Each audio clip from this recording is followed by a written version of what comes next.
Vamos dar início à mesa redonda, com que vai encerrar o Congresso Internacional de Filosofia da Natureza. Agradecemos a presença de todos. Gostaria, em primeiro lugar, de começar por saudar os três conferencistas que estão aqui ao meu lado direito, fazendo uma brevíssima apresentação dos mesmos, brevíssima, porque efetivamente os seus currículos são vastos e as pessoas são ligeiramente conhecidas. Portanto, deixar só algumas indicações para referência. Aqui à minha direita, o professor Alexandre Castro Caldas, professor da Universidade Católica Portuguesa em Lisboa, é o atual diretor do Instituto de Ciências da Saúde da Universidade Católica Portuguesa. Foi até fevereiro de 2004 professor catedrático de Neurologia na Faculdade de Medicina de Lisboa e diretor do Serviço de Neurologia do Hospital de Santa Maria, em Lisboa. Foi ainda presidente da Sociedade Portuguesa de Neurologia entre 1999 e 1992 e presidiu a International Neuropsychology Society entre 2001 e 2002. É autor de mais de 200 artigos, capítulos científicos e de alguns livros sobre as ciências do cérebro. Diante vários prémios que recebeu, salienta-se o Grande Prémio Bial da Medicina no ano 2000. Ao fundo, o professor António Augusto Passos Videira, da Universidade do Estado do Rio de Janeiro, no Brasil, desenvolveu estudos de Física entre 1982 e 83 e Filosofia de 84 e 86. Possui graduação em Filosofia pela Universidade Federal do Rio de Janeiro, em 1986, e doutoramento em Filosofia na Université de Paris 7, em 1992. Realizou estudos doutorais na Universidade de Heidelberg e na Universidade de Paris 7. É professor associado à Universidade do Estado do Rio de Janeiro, além de professor colaborador no programa de pós-graduação em Epistemologia e Histórias das Ciências e das Técnicas na Universidade Federal do Rio de Janeiro. Bom, continuaria aqui ainda com um currículo extensíssimo, mas penso que o professor podemos ficar por aqui. Finalmente, o professor Carlos Costa Gomes, que se encontra aqui no meio, possui doutoramento em Bioética, licenciatura em Teologia e em Ciências Religiosas Humanas, é bolseiro pós-doc no projeto Nós, Narrar, Ouvir, Saber, Histórias que Contagiam, financiado pela Faculdade Carlos de Gulbenkian, pela Fundação Carlos de Gulbenkian, docente e investigador do Instituto de Bioética da Universidade Católica Portuguesa, Instituto de Bioética, do qual é secretário da direção, secretário do Conselho Científico, é também coordenador do programa de mestrado em Bioética no Instituto de Bioética da Católica, presidente da Comissão de Ética da Escola Superior de Enfermagem da Cruz Vermelha Portuguesa e Oliveira das Meias, etc, etc. Portanto, temos aqui, às vezes vamos fechar o congresso com chave de ouro, com três professores que nos vão abordar aqui sobre perspectivas diferentes. Este tema final, o ser humano como agente causal, sob diferentes perspectivas. O professor Alexandre Castro Caldas falará sobre a perspectiva das neurociências, o professor António Augusto Passos Videira falará sobre a perspectiva da teoria do conhecimento, percepção, representação e conceito, e finalmente o professor Carlos Costa Gomes abordará a perspectiva da ética. O procedimento desta mesa será o seguinte: eu lançarei apenas agora 2 ou 3 tópicos para enquadrar um pouco a mesa redonda, e depois cada um dos professores falará pela ordem que eu apresentei, mais ou menos 15, 20 minutos cada um, e depois abriremos naturalmente o espaço, não só ao diálogo entre os três professores aqui presentes, como também naturalmente à plateia. Para lançar um pouco então aqui o debate sobre o ser humano como agente causal, em diferentes perspectivas, ao longo aqui deste Congresso Internacional, o problema da causalidade tem sido naturalmente o problema central, desde sobre se a relação da causalidade top-down e bottom-up é possível, sobre se a própria causalidade top-down é ou não é existente. Também se tem discutido bastante a questão sobre o ser humano enquanto ser natural, o ser físico e biológico e a sua interação com a restante natureza. Penso que iremos abordar alguma coisa sobre a perspectiva ecológica aqui nos nossos palestrantes. Mas eu, quando olhei para este tema do ser humano como agente causal, confesso que o primeiro nome que me lembrei assim de cabeça foi um pouco os estudos que foram desenvolvidos por Benjamin Libet, e que diz respeito à forma como ele pensou não só a experiência perceptiva e o desfazamento temporal entre o estímulo e a consciência, quer como depois, do seu ponto de vista dos atos cognitivos, como também, aparentemente, os processos subconscientes originariam as nossas ações ainda antes de termos consciência delas. Essa é a questão, provavelmente, que o professor Castro Caldas certamente nos poderá dar mais algumas indicações, enquanto neurocientista, e imagino que também, do ponto de vista da percepção, o professor Passos Videira poderá também dar aqui algumas achegas. Porque, efetivamente, as experiências de Libet, independentemente de concordarmos com as metodologias e com os resultados obtidos, levantam, efetivamente, algumas questões pertinentes no que diz respeito à questão do determinismo ou da indeterminação das ações e, muito particularmente, sobre se a consciência e o livre-arbítrio são ou não são uma ilusão.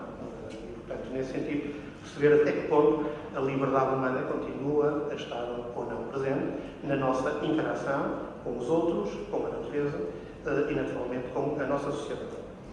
Esse também é outro aspecto importante, do ponto de vista da causalidade top-down, que se afasta um bocadinho da abordagem de Libet, perceber até que ponto, efetivamente, nós, enquanto somos sujeitos com os outros, influenciados pelas pressões sociais, influenciados pela cultura, influenciados pela educação, de que forma é que, efetivamente, essas abordagens top podem, efetivamente, produzir alterações nos nossos procedimentos mais bottom, e, portanto, nos nossos componentes mais básicos. Naturalmente, a questão fundamental, a meu ver, coloca-se inicialmente em perceber se há ou não há uma causalidade que o ser humano possa ser responsável, portanto, se de facto, efetivamente, o ser humano é ou não agente causal, ou se, por simplesmente, como a certa altura Libet parece sugerir, embora depois arrepie um bocadinho o caminho, portanto, o poder de veto que o ser humano teria para bloquear algumas ações, se a consciência é então uma mera ilusão, um epifenómeno sem qualquer poder causal, ou se, pelo contrário, os nossos procedimentos mais top podem ou não provocar algum ato causal na natureza e no nosso corpo. Bom, isto só para deixar assim algumas ideias básicas que veremos se vão ser aprovadas ou não e que podem ficar também como abertura para o debate, quer do ponto de vista epistémico, quer do ponto de vista das neurociências, quer do ponto de vista da perspectiva da ética. Ora, e sem mais, vou passar ao professor Castro Caldas, que nos vai apresentar então a perspectiva das neurociências sobre o ser humano como agente causal.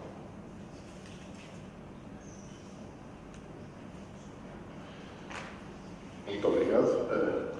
Em primeiro lugar, eu queria agradecer o convite para estar aqui e estar aqui a conversar convosco, cumprimentando os colegas da mesa, e dizendo que foi uma excelente oportunidade para pegar num tema e pensar nele, e sempre tenho muito gosto de aceitar desafios difíceis. Eu não sei se serei capaz de responder ao desafio, não tenho formação filosófica, sou médico, e sendo médico, tenho uma profissão em que a causalidade é o dia-a-dia, e que representa, de facto, no passado, desde que se discute a medicina, a causalidade está sempre na ordem do dia.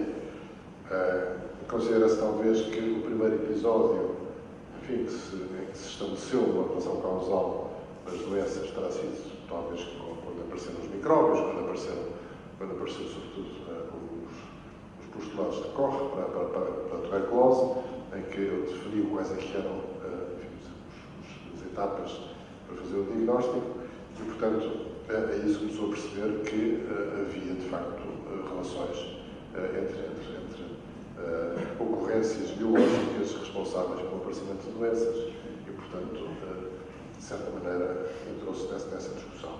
É evidente que, durante muito tempo, as pessoas não compreendiam o que é que se passava com as doenças, e eu posso continuar a dizer que estamos no século XXI e a relação causal na explicação das doenças está longe de estar compreendida.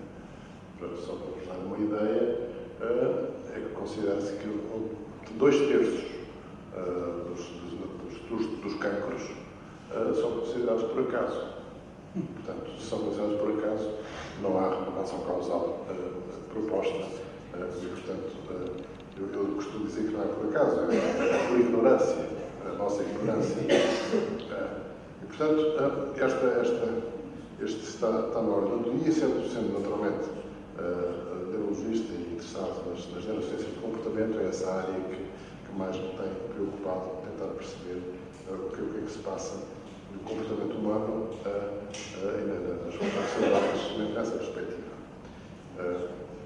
E tentando pegar nos vários desafios que o nosso moderador levantou, eu começava por dizer que todos nós estamos infectados por uma interrogação desde que começámos a usar o discurso, a palavra, que é o porquê. E, portanto, o porquê infecta o nosso pensamento e, de certa maneira, modifica a nossa maneira de pensar o mundo. E ficamos com uma sensação de insegurança se não temos resposta para o porquê. E é quase uma operação interrompida no nosso pensamento se não chega ao fim. E quem faz clínica, que é o meu caso, mais de 40 anos de clínica, é interessante verificar a insegurança que dá às pessoas que têm uma queixa, têm um sofrimento, quando nós não somos capazes de explicar porque que surge o sofrimento. E isso é uma razão terrível de insegurança, porque o não se saber porquê é de facto muito, muito complicado. Bom, identificada, digamos, da sua essência, a questão causal, surgiram depois as pessoas, os reducionistas, que começaram a fazer modelos de causalidade, percebendo que a simples correlação não justificava nada, não permitia, e, portanto, era necessário encontrar uma relação de causalidade, de causa e efeito, e, portanto, criaram-se vários modelos de explicação dos fenómenos, que os economistas têm posto no terreno, o que, do meu ponto de vista, denota ou a insuficiência dos modelos ou a insuficiência dos economistas, não sei como é que, porque, de facto, quando se discute a causalidade dos modelos económicos, acaba sempre por sair corrigida ou necessariamente corrigida, portanto, ou não são postos os elementos necessários, ou então o modelo não funciona. Mas esse mesmo modelo tem sido adaptado, por exemplo, o modelo de Granger tem sido adaptado, por exemplo, à imagiologia cerebral, para o estudo das funções cerebrais. E isso é muito curioso, porque quem domina neste momento as técnicas de imagiologia cerebral não tem, a grande parte das vezes, não tem formação biológica, nem sequer tem formação médica.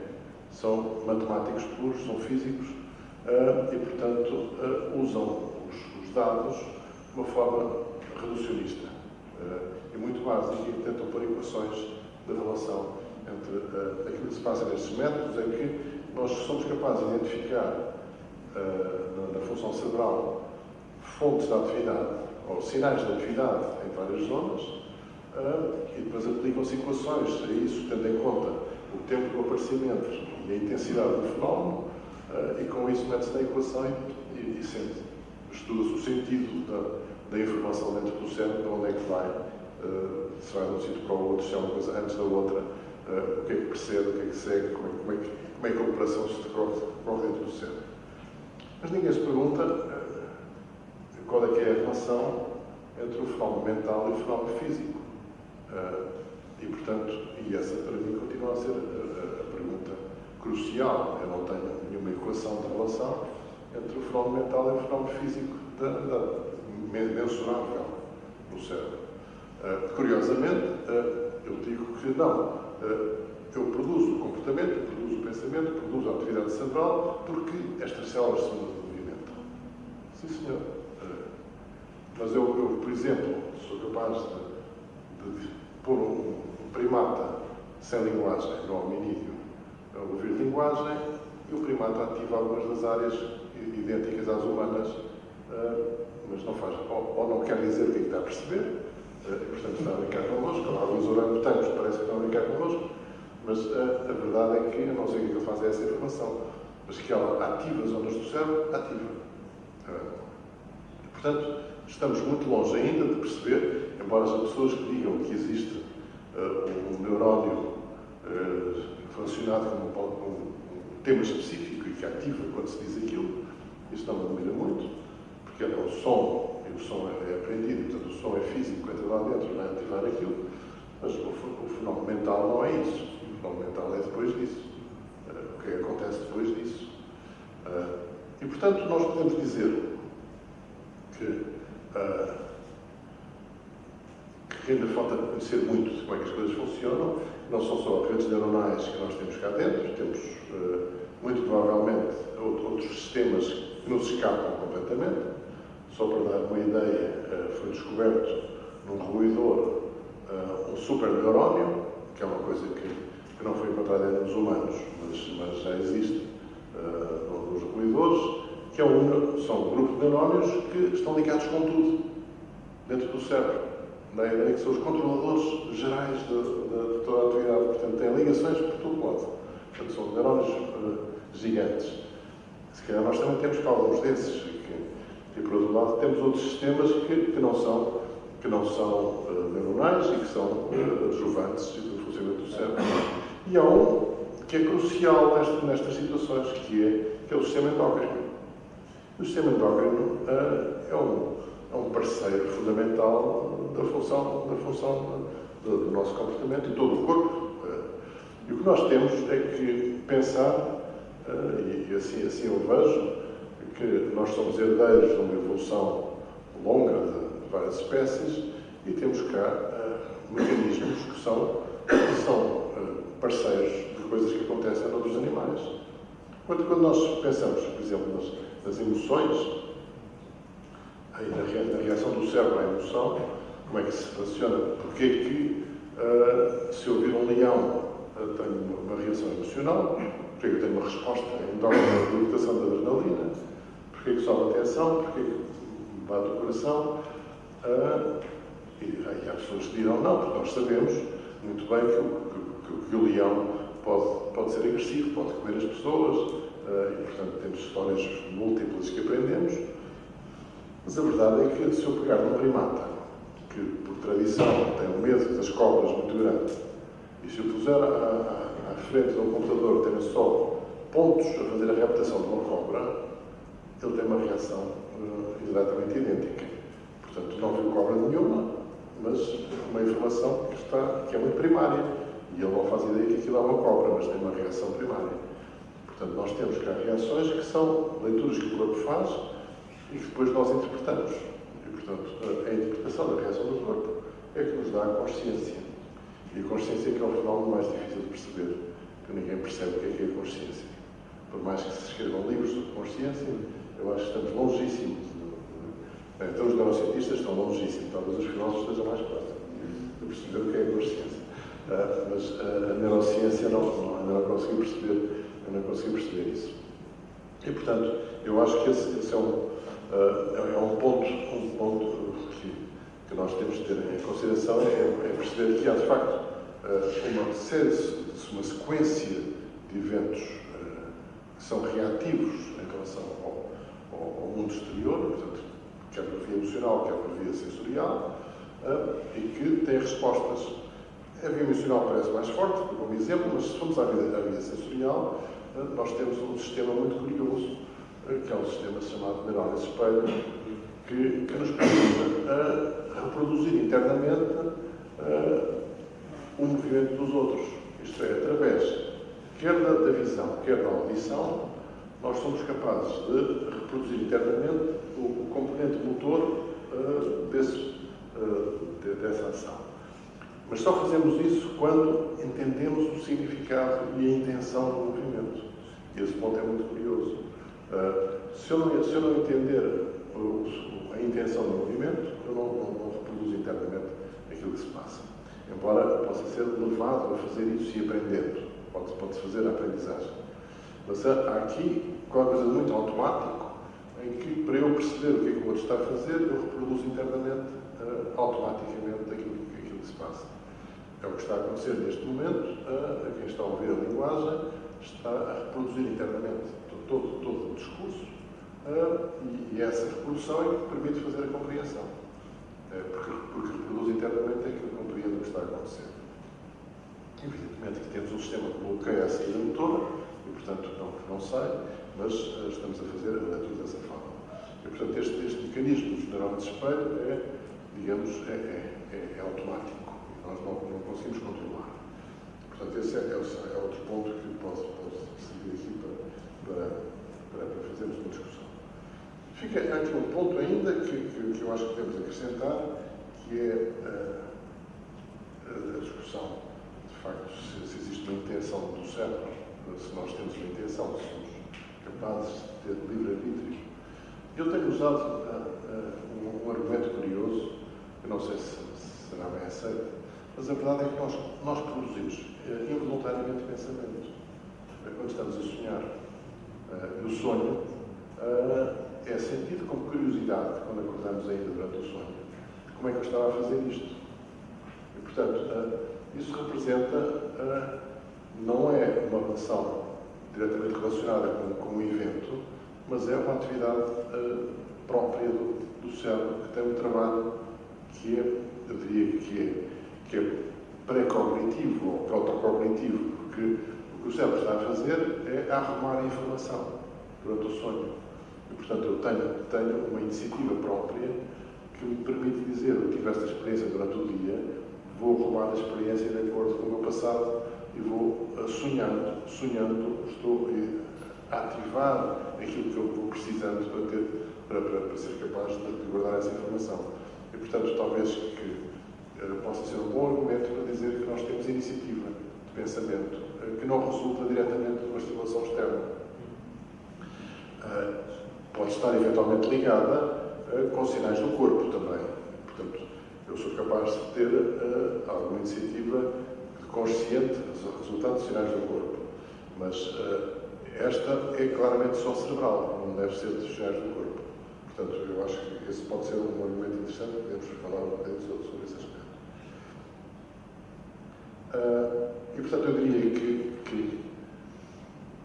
que o cérebro tem muito de resposta imediata, inconsciente ao mundo exterior, quer no mundo das emoções, quer no mundo sensorial, tem respostas a sinais do corpo, do resto do corpo, e isso é fundamental que quem faz a investigação das funções do cérebro perceba onde é que entra essa variável do resto do corpo que entra constantemente, até porque há um outro sinal que tem sido discutido na imagem cerebral, que é considerado o default network.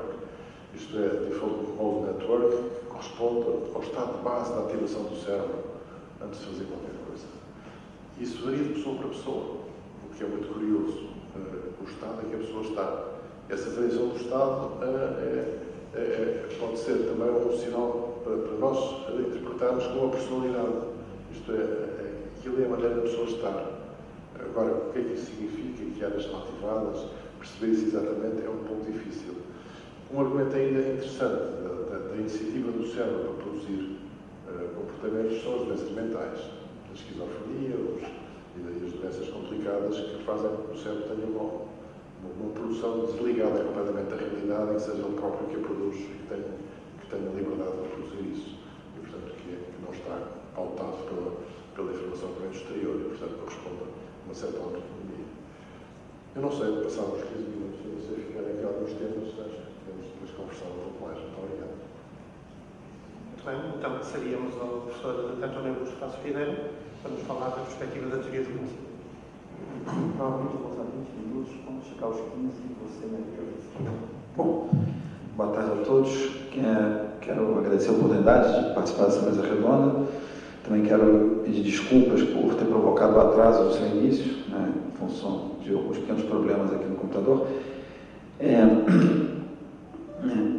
Também já peço desculpas antecipadas, porque talvez não seja capaz de realizar a contento aquilo que foi solicitado.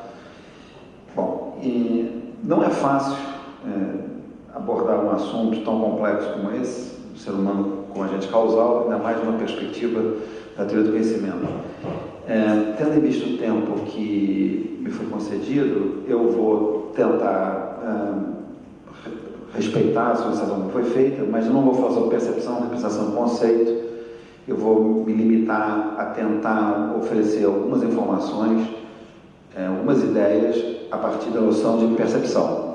E vou fazer isso tendo como ator um físico, filósofo e jesuíta, um padre jesuíta de origem irlandesa, o Patrick Hillan.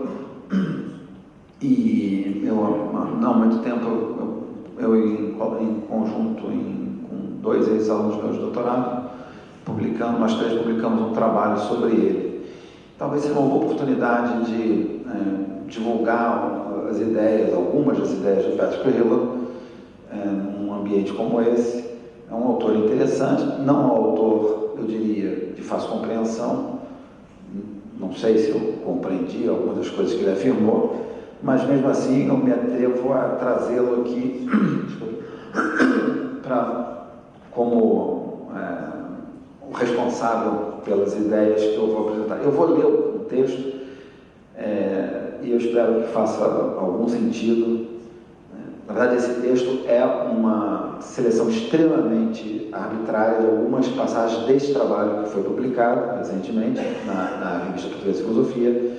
É um trabalho grande e eu reduzi para em torno de 6 páginas, tentando apresentar algumas ideias do Hillan sobre percepção. São ideias que, em parte, são decorrentes de resultados que ele considera como empíricos, portanto, do conhecimento científico em geral, ao mesmo tempo que esses dados são como que interpretados a partir de uma perspectiva da fenomenologia hermenêutica, da hermenêutica em última instância, porque ele foi muito influenciado por Heidegger e por Gadamer, entre outros autores da tradição da fenomenologia em geral. Bom, então eu vou ler o texto, espero que a leitura seja compreensível, talvez seja mais fácil. Bom, e peço ao Arthur que, faltando 5 minutos, me avise, por favor. Então, Patrick Hillan é um físico e filósofo da ciência, autor de pelo menos 2 livros que têm alguma relevância, um deles dedicado à mecânica quântica, na verdade uma análise das ideias de Heisenberg. Ele foi a primeira pessoa a se interessar pelo pensamento filosófico de Heisenberg, foi objeto de uma tese de doutorado dele, em meados dos anos 60, e de um segundo livro, publicado em 83, é deste livro que são retiradas as ideias que eu vou apresentar aqui, as ideias sobre percepção, que se chama Space Perception and the Field of Science, do de 83. Então,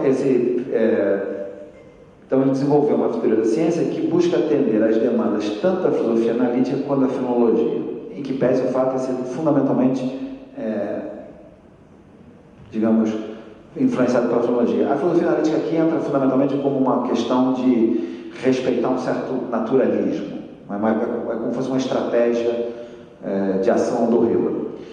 Bom, ele investiga a percepção, nomeadamente a percepção visual espacial, tendo em vista a noção de que o espaço pode ser tratado em estrutura geométrica euclidiana ou não euclidiana.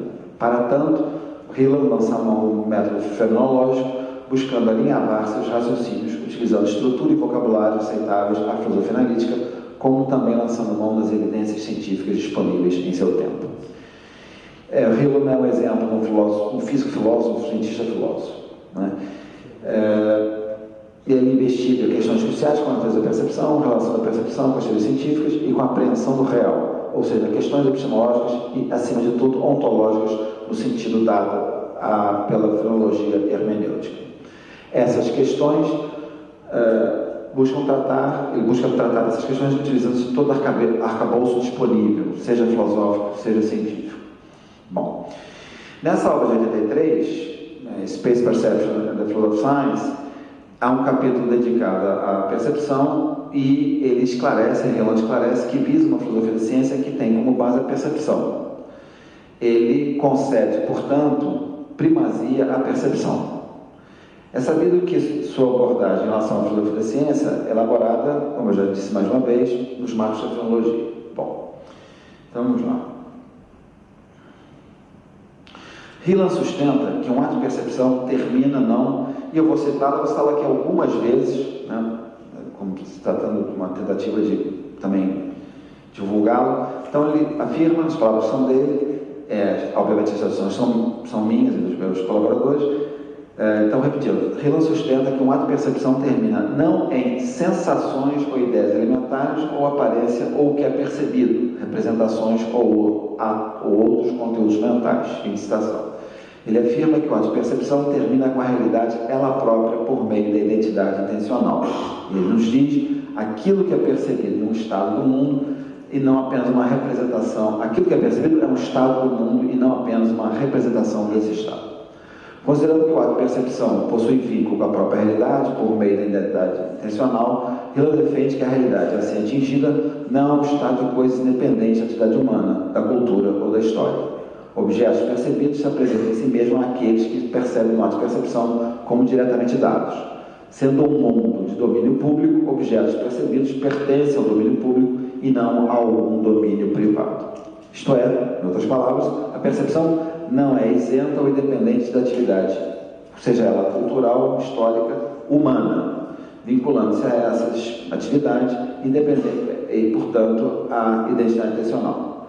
Então, desse modo, ele afirma que, mais uma vez eu cito, ainda que atos de percepção sejam experienciados como modos evidentes e básicos e primários da apresentação de um mundo, sistemas perceptuais específicos não são, contudo, capacidades nativas e originais. São realizações de um modo de vida humano aprendido, acredito, através da interação comportamental com o ambiente. Aprendemos como perceber aquilo que percebemos e essa própria realização ou conquista contribui para o tipo de mundo que experimentamos como estando nele. Então, retomo a leitura. Fica claro, portanto, que a própria percepção ou seus atos, que pode ser experienciada como modo evidente, primário e básico, resulta do modo como aprendemos a perceber. Após apontar para o fato de que a própria percepção tem vínculo, segundo sua concepção, com o que aprendemos, Hillel afirma que sondar as raízes primordiais da consciência perceptiva é uma das suas preocupações mais profundas, mais intensas, mais importantes. Então, após abordar a natureza da percepção, em que associa as noções de causalidade física de um lado e de época e de horizonte de mundo, são duas expressões técnicas do universo da fenomenologia, e de outro, ele parece aceitar a ideia de que fatos em primeira pessoa desempenham papéis legítimos na pesquisa científica. Ele ocupa-se, então, tendo em vista esses elementos, com a questão dos modos fisiológicos causais de percepção, inicialmente com a base física e fisiológica da percepção.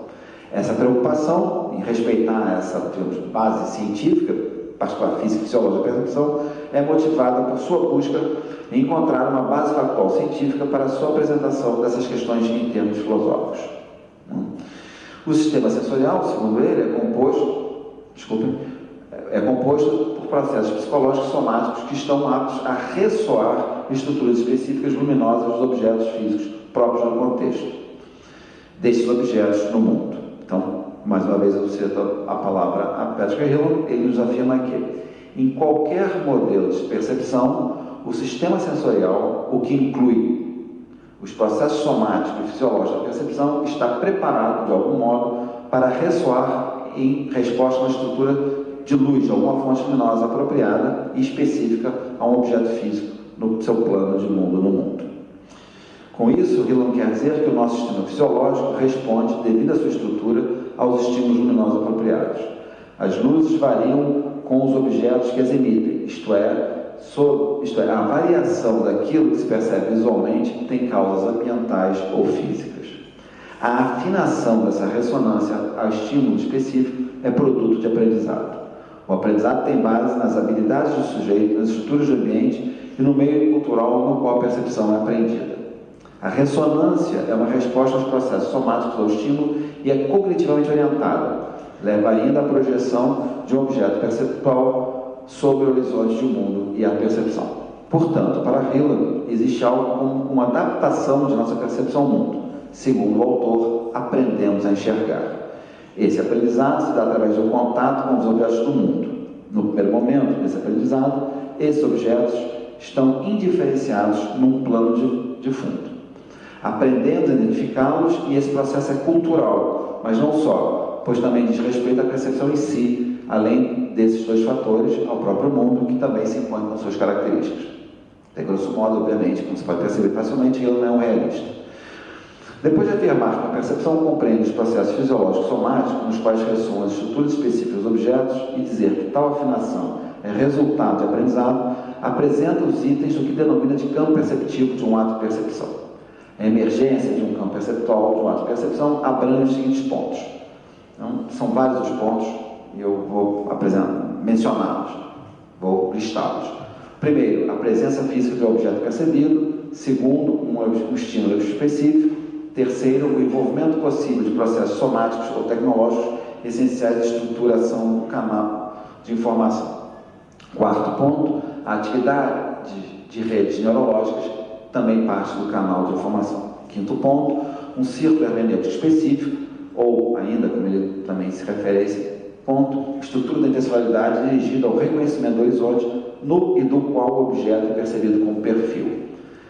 Sexto ponto, a presença persistente de um mundo para o percipiente. E sétimo ponto, segundo Hiller, o mais simples modelo epistemológico para a percepção considera a mente como espelho da natureza. Bom, e aí, feito isso, ele vai tentar como que condensar essas afirmações, e aqui que talvez seja o momento mais nebuloso do meu texto, desse texto, porque ele diz o seguinte, eu vou certo salto aqui, peço desculpas por isso, eventualmente posteriormente a gente pode voltar a esse ponto. Ele diz o seguinte, segundo Hiller, concluímos nós, com a afirmação dessas teses apresentadas agora, ele vai defender os seguintes pontos: uma tese realista, ou seja, e aí, grosso modo, ele, pelo menos nesse primeiro momento, vai aceitar um certo realismo tradicional.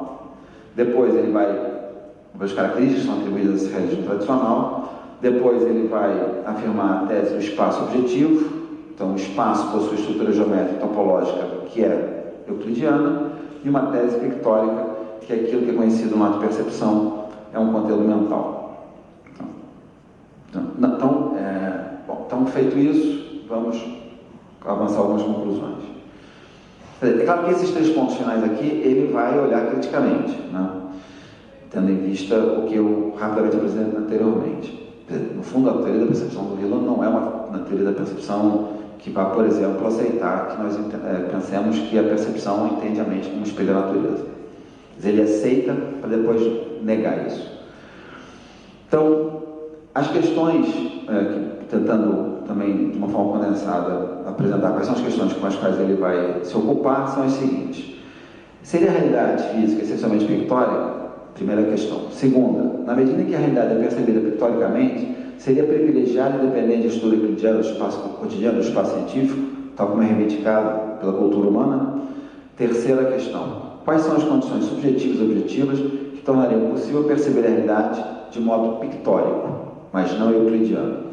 E, finalmente, no interior do contexto da percepção pictórica, ter um percepto é um ato de conhecimento sobre algo do mundo ou apenas o produto de saber algo sobre o mundo ou meramente oportunidade para saber algo sobre o mundo. Então, essas quatro questões, a partir dessas quatro questões que ele vai voltar aos pontos que eu apresentei anteriormente, criticando, quer dizer, como eu disse, ele aceita no primeiro momento, e depois ele vai chegar a conclusões bastante diferentes daquelas teses com as quais ele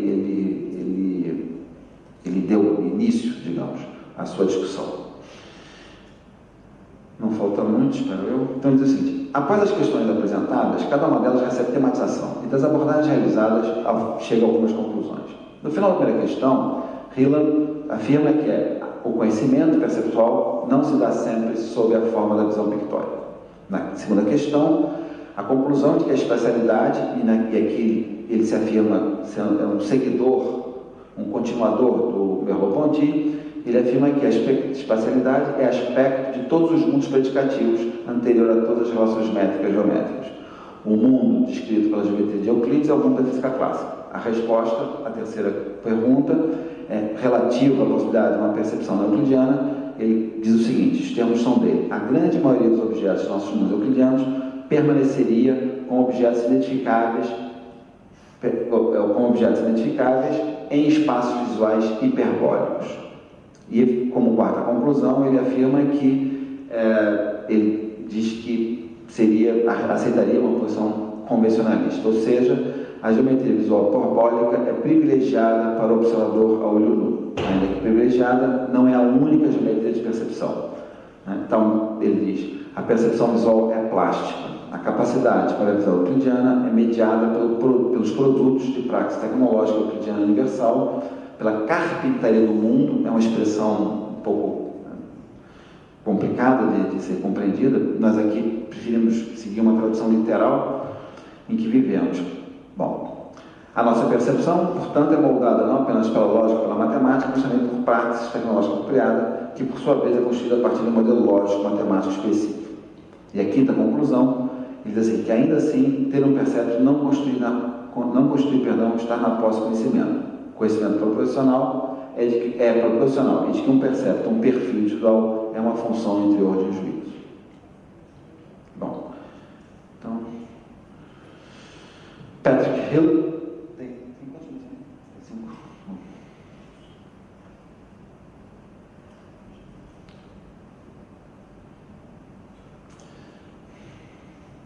Bom, então eu vou dar aqui mais um salto, vou tentar, então diz assim, então dizemos nós, perdão, não é para o Hilland, quer dizer, e isso aqui é um ponto importante para eles, não é possível eliminar o caráter corporal da percepção. Tá? Em outros termos, não se pode chegar a níveis de abstração tais em que seria possível eliminar o corpo. Então, em outras palavras, o ser humano não parece ser um empecilho, não deveria ser entendido como empecilho ao conhecimento da natureza, ao contrário, deveria ser entendido como elemento necessário para o conhecimento se dê. Disso decorre a sua adesão ao método da primeira pessoa. Eu tenho que poder refletir objetivamente sobre mim mesmo. As minhas percepções, os meus sentimentos devem poder ser descritos por mim de modo tal que possam ser reconhecidos como verdadeiros e objetivos. Os conteúdos das percepções e os sentimentos, detalhes como descritos por mim, têm que possuir algum valor cognitivo. Isto não pode implicar que as descrições de outro valham menos do que as minhas. É preciso encontrar modo de fazer com que as descrições que produzo sobre mim e aquelas sobre outras produzidas por algum outro ser humano possam ser contrapostas de modo a produzir outras descrições sobre mim mesmo. Aqui o mim mesmo ou eu pode ser substituído por qualquer objeto da escolha. As descrições não podem ser tomadas como sendo excludentes umas das outras. Então, ainda segundo Hilland, as descrições que eu produzo sobre mim mesmo ou sobre qualquer outra coisa existente no universo, eu uso os meus sentimentos e valores, ainda que esse uso possa ser consciente ou inconsciente. De seu modo, eles não têm como ser colocados de lado. Bom, então, se isso acontece, eu não posso dizer que as minhas descrições sejam falsas ou erradas ou ainda subjetivas, em suma, desqualificá-las. Tais elementos, como os sentimentos, devem ser explicitamente assumidos como como condição de possibilidade para uma descrição objetiva e verdadeira dos eventos. Então, ou seja, e aí como uma conclusão, tentando de alguma maneira sintetizar o que foi apresentado agora, nós podemos dizer o seguinte, vamos tentar dizer o seguinte: somos inescapavelmente incorporados. Uma tradução do inglês para embodied. Nem a ciência nem a percepção desemparada podem nos dar nada além de um mundo pelo e para sujeitos humanos incorporados. A ciência, entretanto, oferece a possibilidade de tornar manifesto e presente na experiência perceptiva objetos que estão além do alcance da experiência desamparada e que estão entre as condições necessárias e antecedentes à possibilidade de todos os mundos e à percepção, ela própria. Bom, era isso. Muito obrigado pela atenção.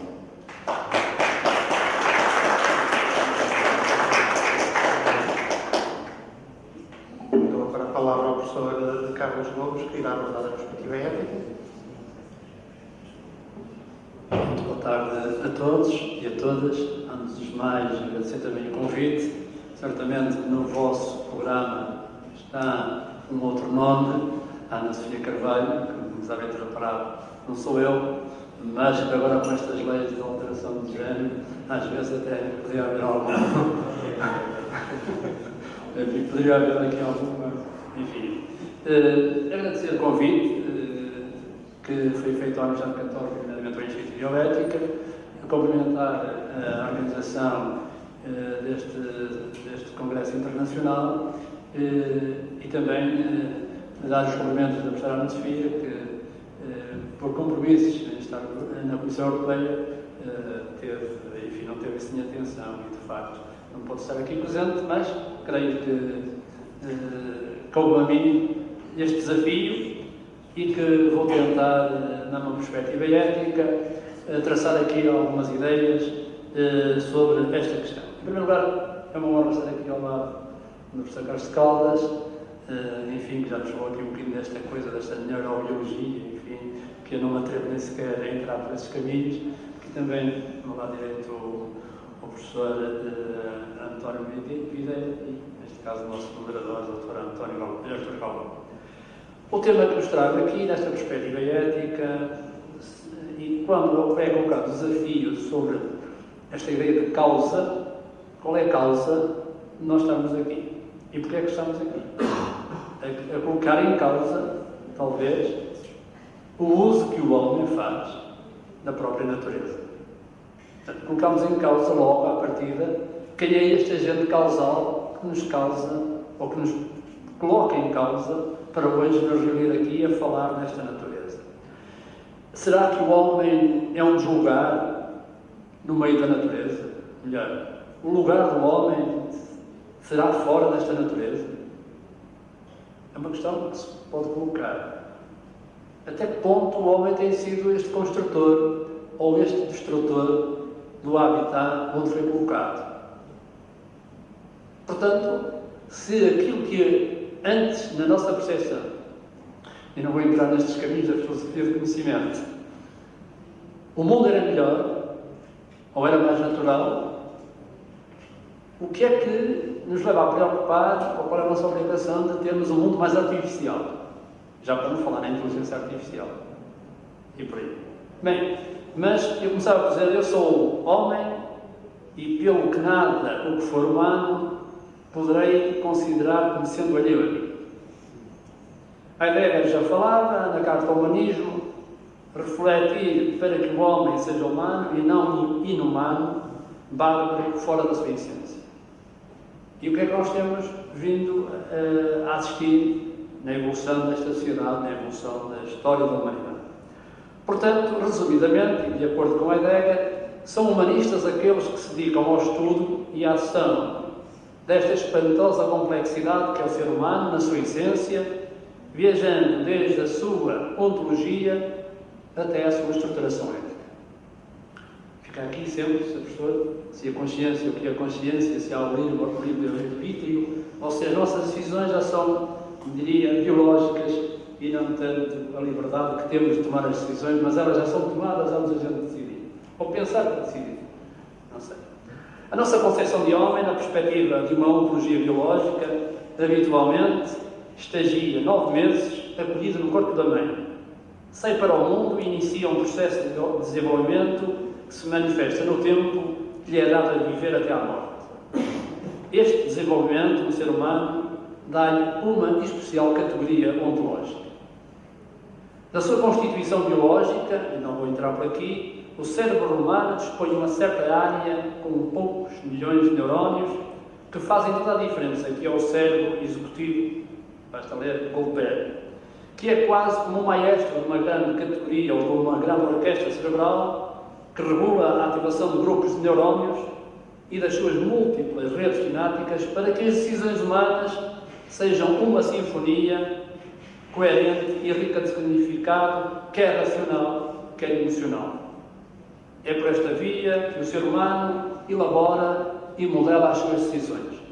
O homem, como afirma o professor Daniel Serrão, é essencialmente um ser de desejos e de decisões, que imagina, planeia o futuro e sabe que tem o seu tempo de viver como o homem é limitado. Consciente desta realidade, que sabe que o seu tempo de viver é limitado, a ansiedade e o desejo em eliminar o tempo limitado da sua vida tem sido uma constante ao longo da história humana. Para isso vemos os progressos da atual biotecnologia, das tecnologias, do progresso científico, que parecem conduzir o homem para a sua ânsia de imortalidade, e ao mesmo tempo para o fim da sua humanidade.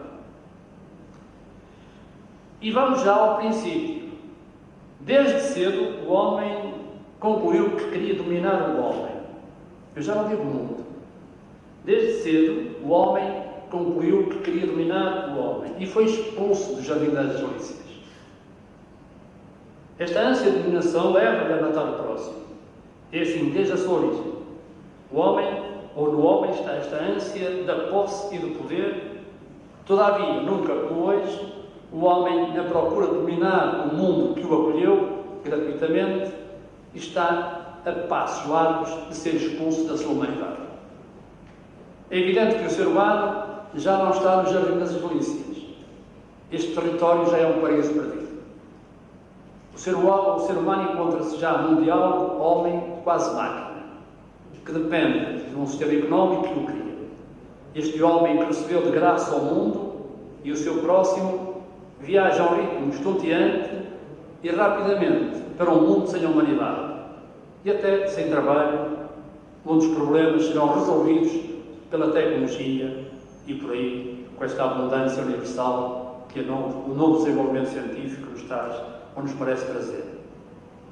Então, o futuro sem a humanidade é um futuro sem humano. A humanidade sem uma antropologia pode-se tornar uma orquestra tecnológica supervisionada por computadores superinteligentes, máquinas, algoritmos, robôs ou pequenos dominos. O futuro da natureza parece ser um futuro tecnológico. Nesta perspectiva, até poderá tolerar os humanos como animais de estimação, ou melhor das hipóteses, como um mal necessário, na pior das hipóteses, escravizados pelo mundo tecnológico. Será uma sociedade dessensibilizada, desincorporada, desumanizada, um ser humano desenraizado da sua gratuidade na natureza. Mas em tempos e em todos os períodos da história do homem, o ser humano sempre interagiu com o meio ambiente, alterando e modificando a sua organização. A natureza sempre demonstrou ter a capacidade e o poder de readaptação às novas situações, recuperando assim ecossistemas onde este sofria alteração. A verdade é que os seres humanos até agora haviam conseguido dominar e transformar a natureza para o seu próprio proveito, obtiveram sucessos. Mas começaram lentamente a natureza a mostrar os seus efeitos. A natureza, que desde sempre foi convidada a responder às solicitações humanas, demonstra também agora a sua capacidade de responder de forma eficiente, que começa a esgotar-se progressivamente. Estamos perante uma crise ambiental que ameaça todas as formas de vida. A ação humana atingiu a capacidade de alterar a estrutura profunda do planeta. A deterioração do ambiente está a avançar a um ritmo vertiginoso e está a colocar em risco não só as gerações atuais, mas principalmente as gerações futuras. Trata-se de uma crise de dimensão planetária, uma vez que não está confinada apenas a determinadas regiões, mas assume um papel geográfico total em relação ao planeta. Diferentes problemáticas que derivam de fenómenos como alterações climáticas, desertificação e deterioração de áreas agrícolas, manipulação de bacias hidrográficas, perda de biodiversidade, o aumento dos resíduos e agora o avanço tecnológico sem ponderação ética que aumenta, enfim, agora com a questão do lixo digital que começa a ser um problema, onde a Ásia e a África são os grandes consumidores desse lixo digital, o mercúrio, o chumbo, que cada telemóvel hoje, cada placa digital que hoje no mundo digital consegue, também se deverá ser no futuro um problema ambiental e um problema da natureza. E, portanto, tudo isto, o lance tecnológico, sem ponderação ética, são exemplos claros desta incapacidade da natureza responder às constantes agressões do homem. Será o homem a causa desta agressão? Se fizermos um olhar ético sobre a narrativa de começo, eu diria que a narrativa de começo, e quando eu falo na narrativa de começo, falo no início, no livro de Gênesis, ensina que não acolher a natureza do mundo, que ao não acolher a natureza do mundo e apenas ao possuí-la e usá-la como objeto, o homem está a desrespeitar a hospitalidade gratuita da humanidade que lhe oferece. A natureza não pode ser usada a bel prazer como se de um objeto se tratasse de deita fora. O homem que trata a humanidade como objeto não é um homem humanizado pela doçura da terra eterna e frágil natureza. A natureza escravizada e objetivada pelo homem é uma natureza em que tudo apenas é número. De facto, quando o homem reduz e instrumentaliza a natureza como objetos e números, é o próprio homem que se reduz a si mesmo como instrumento, isto é, como objeto. Neste sentido, a humanidade reduzida a uma coisa e a um número é um mundo onde não há comunicação, não há acolhimento, não há natureza, não há a gratuidade da vida. O relato bíblico lembra a advertência enfática de Deus. Não é mesmo nada bom. Não é mesmo nada bom, porque este caminho leva à morte. A narrativa do começo leva-nos ainda mais longe. A vida no mundo não é uma viagem transitiva no mapa da humanidade. É sobretudo e principalmente uma viagem intransitiva dentro de si mesma, dentro da própria natureza, ou dito de outra forma, dentro da casa da humanidade. Como indica o dativo poético, façamos o homem à nossa imagem para que domine. Não se trata de dominar, como já sabemos, mas trata-se de cuidar e de tratar da terra. Como se a si mesmo se tratasse, se cuidasse rumo a uma liberdade da humanidade, mas com um olhar ético, com que a ética não a faz ver maravilhosamente. O homem perante a humanidade e perante a natureza não pode viver fechado em si mesmo de forma egoísta e egocêntrica. O mesmo é dizer que fora do homem não há mais nada, não há mais ninguém. O homem fechado em si mesmo sobre si mesmo mostra muito bem a maneira da mão fechada. E a mão fechada só serve para possuir, para esconder, para agredir, traduz o bem retegido, homem violento que não tem e não conhece a graça que a humanidade de graça lhe deu. A mão aberta, que me ensina a sabedoria da natureza, mostra como se governa o mundo. E governa o mundo de tal maneira que, contrariamente ao que a filosofia nos foi dizendo sobre a verdade, a adequação entre a coisa e a mente, a Heidegger afirma que não é o sujeito que captura e desoculta o objeto, mas é o objeto que se oferece ao homem. Ora, como tal, por analogia, ficamos a saber que, do mesmo modo, não é o homem que se oferece à natureza, mas a natureza que se revela ao homem. Logo, é a natureza e o mundo que se oferecem ao homem gratuitamente, e não o homem como possuidor e dono deste mundo. Por isso, a função do homem, já vimos e tornamos a ver agora, não é a dominar e possuir, mas de compreender e se deixar compreender com espanto pela natureza. Creio que a narrativa do começo estão ao lado da ideia. Podemos acrescentar que vivemos neste planeta, neste mundo e nesta humanidade que nos foi entregue gratuitamente. Trata-se de um diálogo no segundo tempo de Perdal. Ontem vinha de Lisboa, à noite de avião, estava a decolar e via-se eu conseguia ver todo Portugal, pelo menos Lisboa até aqui. E a admirar a natureza, de cima para baixo. Privilégio poder olhar de cima para baixo. Geralmente olho sempre de baixo para cima.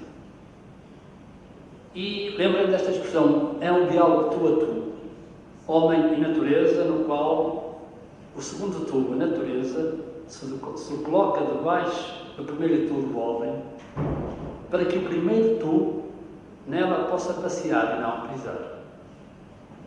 Esta imagem é belíssima. A natureza coloca-se debaixo dos pés do homem, não para que o homem a pise, mas para que o homem passeie nela. Este diálogo tu a tu, para que possa cuidar da natureza e dela extrair o seu alimento.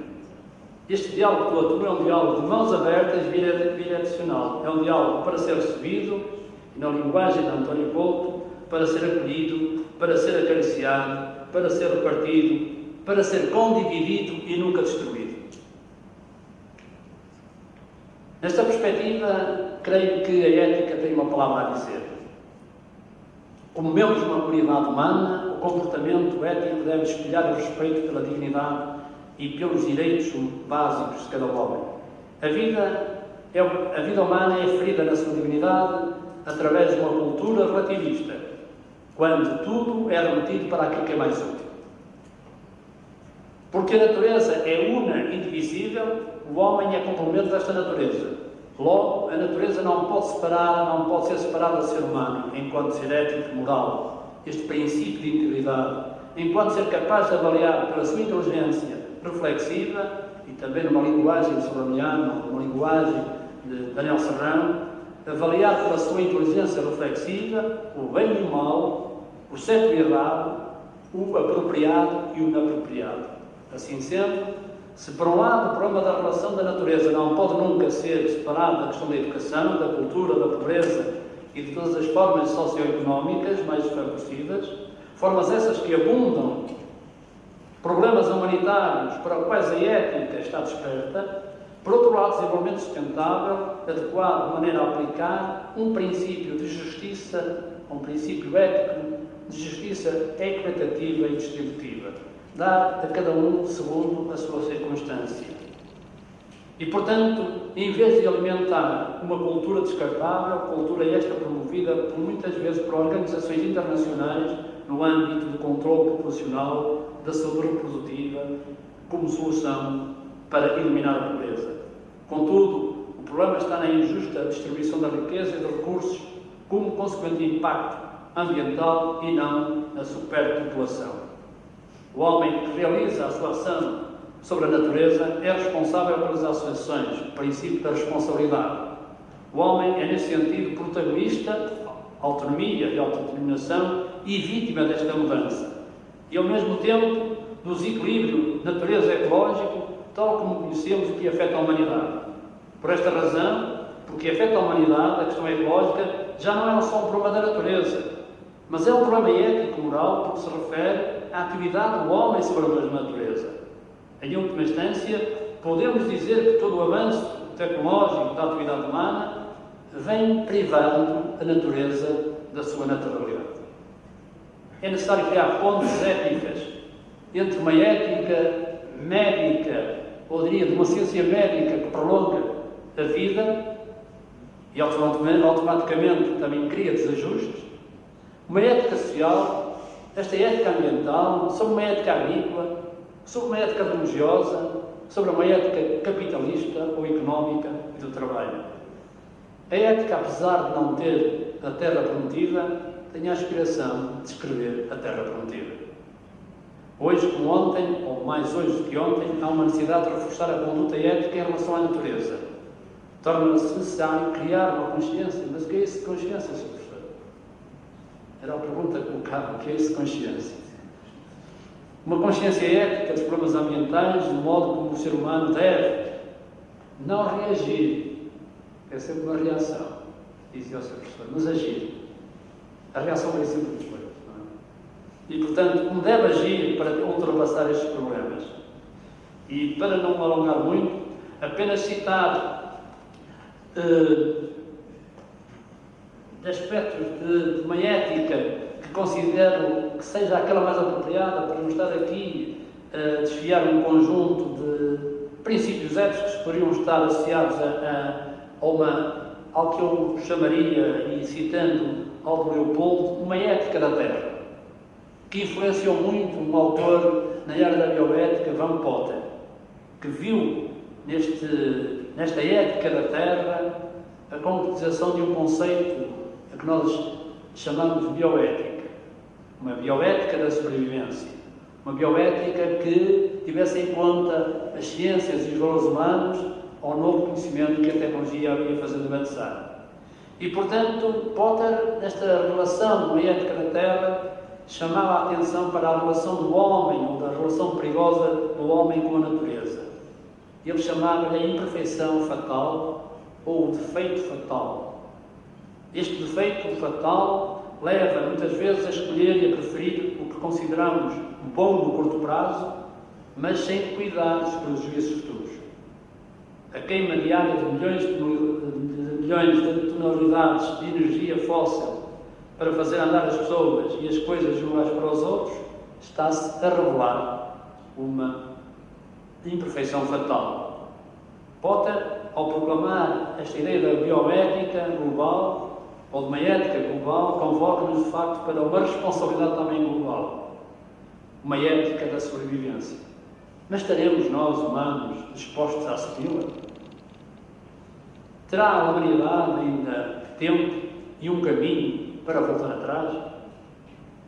Claro que só o futuro poderá responder a esta questão.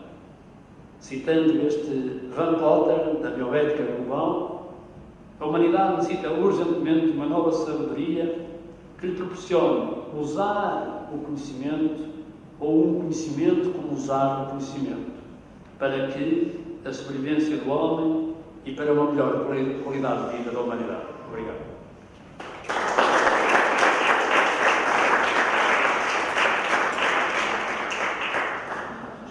Teremos agora sensivelmente 30 minutos para questões que queiram colocar.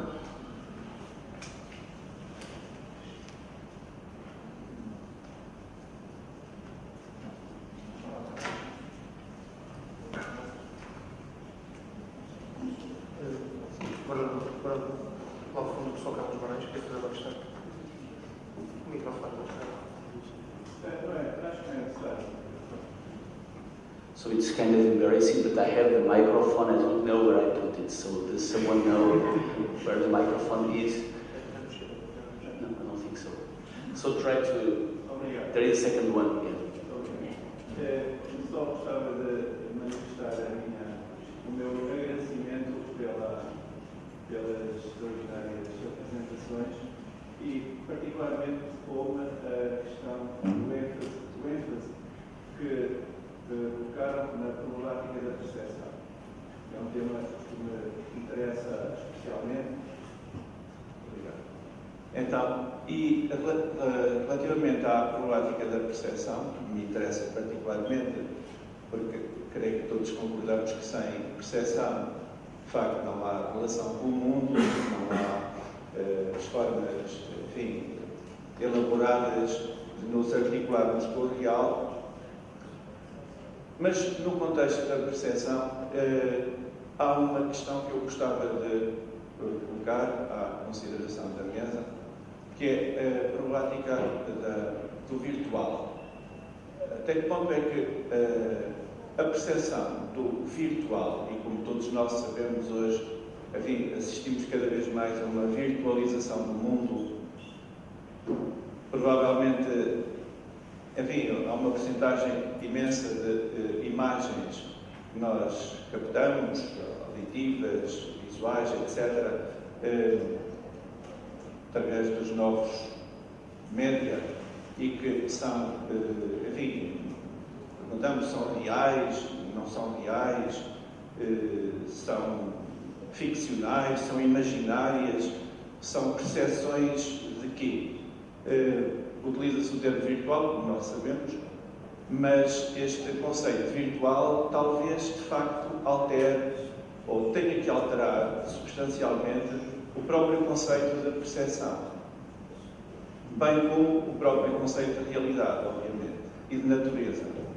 Nesse sentido, eu gostaria de propor, se entenderem, que, quer do ponto de vista das neurociências, quer do ponto de vista do conhecimento, quer mesmo do ponto de vista ético, até que ponto é que a percepção do virtual efetivamente traz qualquer coisa de novo e eventualmente até de subversivo em relação aos nossos conceitos tradicionais de percepção, de consciência, de imaginário, de imaginação.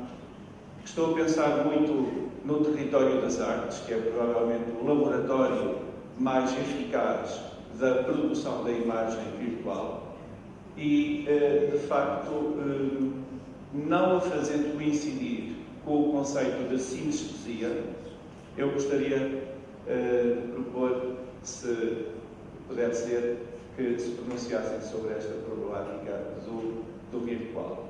Obrigado. A segunda sugestão do professor Carlos Moraes, dou a palavra ao professor Carlos Caldas. Muito obrigado.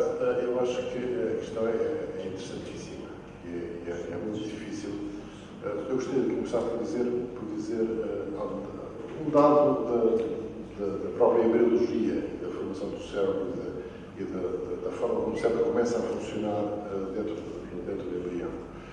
E nós não podemos considerar que a experiência visual é qualquer coisa que marca enormemente o cérebro. A experiência visual é secundária, porque é uma informação que entra do cérebro muito tardiamente em relação ao seu desenvolvimento. O feto, a partir do 5º, 6º mês de gestação, forma os seus órgãos sensoriais para a audição, para a sonestesia, para o espaço, para o movimento. E toda essa organização sensorial fica muito bem estruturada na altura do nascimento. Está estruturada. A visão não vem fazer mais do que apropriar-se dessa informação e dar-lhe um arranjo diferente, mais simples de obter a partir do exterior. Quero com isto dizer que, por exemplo, é muito pior, do ponto de vista sensorial, não ter audição para a formação sensorial em geral, do que não ter visão. A ausência da visão não perturba tanto, a visão, por não ter órgãos dos sentidos, não perturba tanto o desenvolvimento do cérebro e permite haver imagens visuais dentro do cérebro. Um cego consegue desenhar uma árvore, consegue desenhar um avião. Um cego diz com toda a tranquilidade, quando se pergunta onde é que está fulano, ele responde: não o vi hoje. Portanto, liga com o conceito da visão como se ele existisse. Quando se desenvolve o córtex visual, desenvolvem-se duas vias no cérebro. Uma via dorsal, e a via dorsal vai se dirigir ao lobo parietal, a partir do lobo occipital, dirige-se ao lobo parietal e articula-se com toda a informação relacionada com o movimento e com o espaço e com a postura. E depois tem uma via ventral que vai ter o córtex temporal e articula-se com toda a informação auditiva. E, portanto, modula essa parte. Se eu pedir a um cego que faça a leitura braille, o cego ativa o córtex visual. Enquanto que, se eu for fazer a leitura braille, que não sei fazer, mas se fosse fazer e aprender, nunca ativaria o córtex visual. Ativaria o córtex só do sensorial. E, portanto, todo o córtex se organiza de uma forma diferente. Portanto, é bom termos essa noção. Por outro lado, há um outro aspecto importante, é que na formação, digamos, da consciência do homúnculo cerebral, temos o homúnculo representado no cérebro com os membros representados e com as várias partes do corpo. Se foram estudos feitos em crianças que tiveram problemas na nascença e que nasceram sem membros, o cérebro tem os membros representados. E, portanto, quando há, por exemplo, os neurónios espelho, em que nós vemos o movimento do membro, a pessoa que não tem membros e vê o movimento do outro, ativa no cérebro as áreas que corresponderiam ao braço que ele não tem. Portanto, o cérebro tem lá essa imagem dele. Por outro lado, quando a criança nasce, é muito curioso que o movimento guiado pela visão está presente. Se eu puser uma coisa à frente da criança, a criança leva o braço para agarrar a coisa.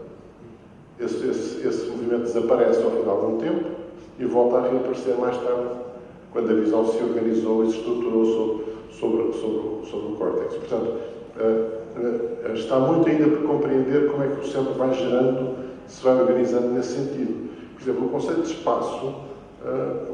espaço não é unitário. Há provavelmente três sistemas de lidar com o espaço.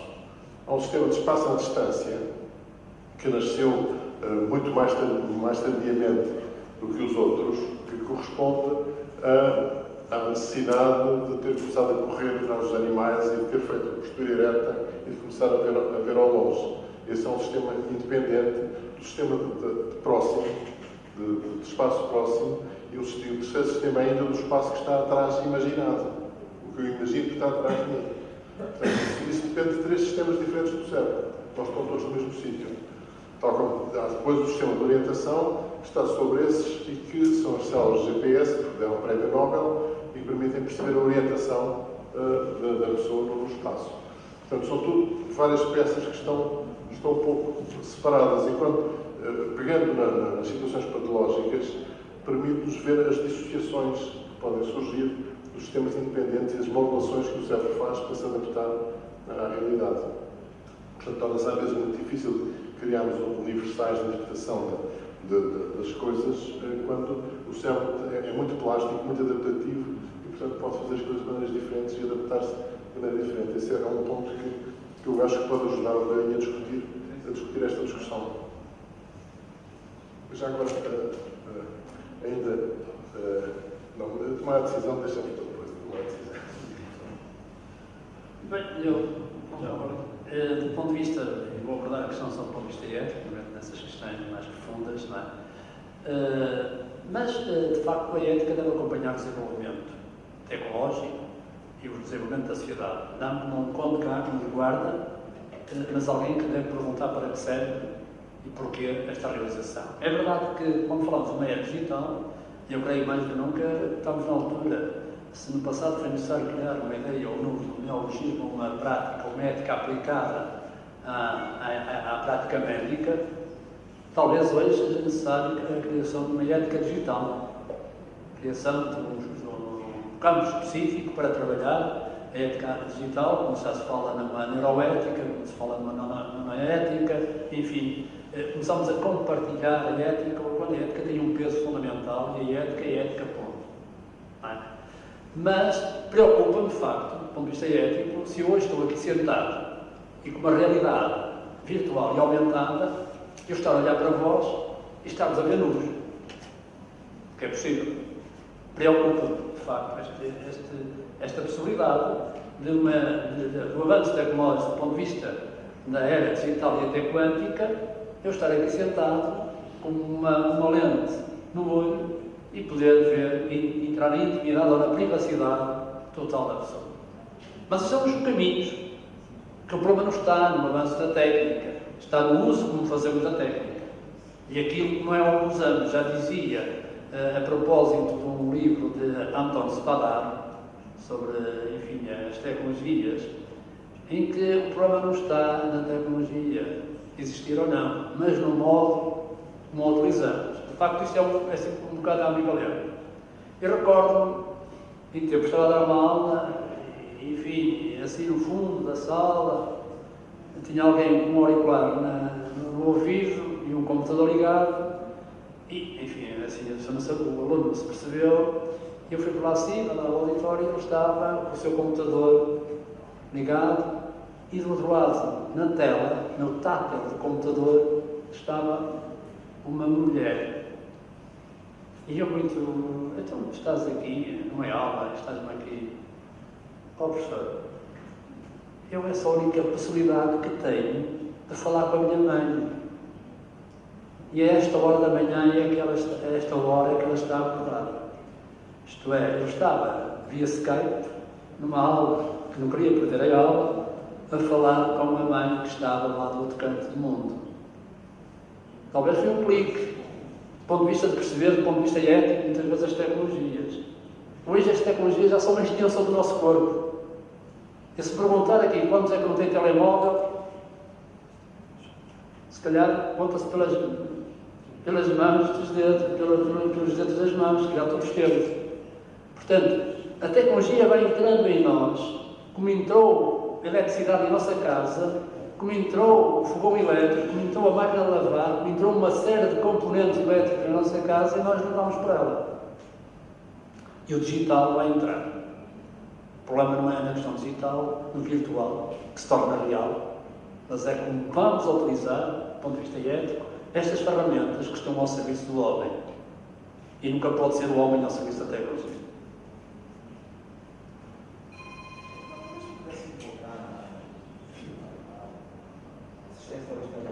Não, só o professor de Castro Caldas queria dizer uma coisa sobre o virtual. Desculpa, eu esqueci-me da parte final da resposta que estava a dar, que tem a ver com a parte virtual, com a informação virtual. Há dados que são perturbadores neste conceito de utilização do virtual. Quando nós fizemos, e temos algum trabalho feito, com a utilização de realidade virtual para a realização de eventos, e portanto fizemos com os óculos e com o virtual, com desenhos, não com figuras reais, mas com desenhos, fomos estudar a atividade cerebral resultante dessa. E a ativação cerebral é completamente diferente daquela que seria perante a situação real. Portanto, o que é que isso, a nossa conclusão foi que nós sabemos que existem fatores que são representações do real, que são de uma velocidade extraordinária, que nós não fomos capazes de reproduzir. E, portanto, não passámos a mensagem completa. Portanto, a mensagem é incompleta. Provavelmente com figuras humanas talvez fosse completa, eventualmente, mas se fosse com atores de teatro já não seria completa. Mas há um resultado muito perturbador, que é pegar uma criança de 6 meses e pô-la à frente da mãe, a mãe olha para a esquerda, a criança tem tendência a olhar para o mesmo lado que a mãe olhou. Mas se eu puser a mãe no ecrã da televisão e a criança à frente do ecrã da televisão já olha para a esquerda, a criança não olha para a esquerda. Portanto, o que é que desapareceu nessa passagem? Não percebemos o que é que foi. As pessoas me dão licença só este pormenor. De facto, é nesse âmbito que eu gostava de colocar a questão, e sobretudo no campo da estética da videoarte, porque as experiências vão exatamente nesse sentido. Exatamente. Porque no campo da videoarte é exatamente esse efeito enigmático que se pretende criar depois na percepção dos espectadores. Exatamente. Mas a criatividade, em termos de visão, é das coisas mais interessantes que existe, porque quando nós olhamos para várias obras de arte, de artistas que não sabem nada sobre o cérebro, vemos que exploram particularidades que são funções quase específicas, zonas específicas do cérebro. Que é muito curioso olhar para o Mondrian, por exemplo, e perceber que o Mondrian está a explorar coisas muito específicas que ativam zonas muito particulares do cérebro. Dá a ideia que ele é capaz de perceber a sua atividade do cérebro naquele zona para explorar aquilo. Por exemplo, quando se pensa no Calder dos equilíbrios, é uma zona completamente diferente. E, portanto, eles exploram como se tivessem pegado uma zonazinha do córtex cerebral e vamos lá detalhar esta região o máximo possível. Portanto, é muito curioso olhar para essa produção artística, sobretudo que tem a ver com aspectos visuais, e ver que alguns autores, de uma forma sem ser científica, acabam por cair numa coisa muito biológica, muito própria desta exploração. Muito bem, mais questões?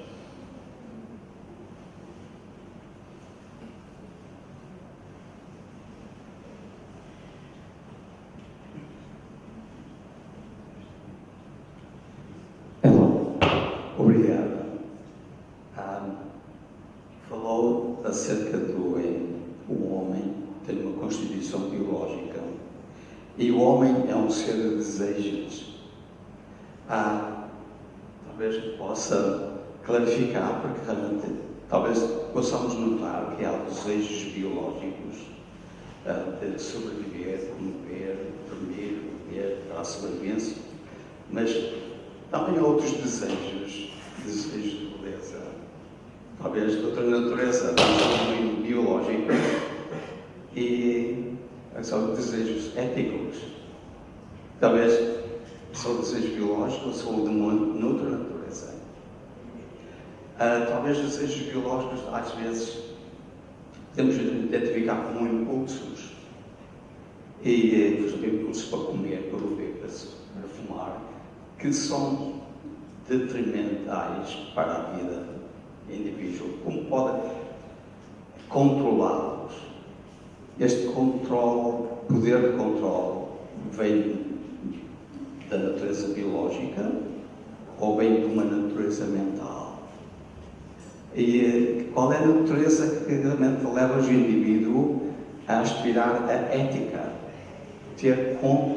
Tomar conta do ambiente, das relações uns com os outros, como aplicamos à política, à economia, e se pode também explicar um pouco de diferença acerca desta diferença de desejos, se são iguais ou não.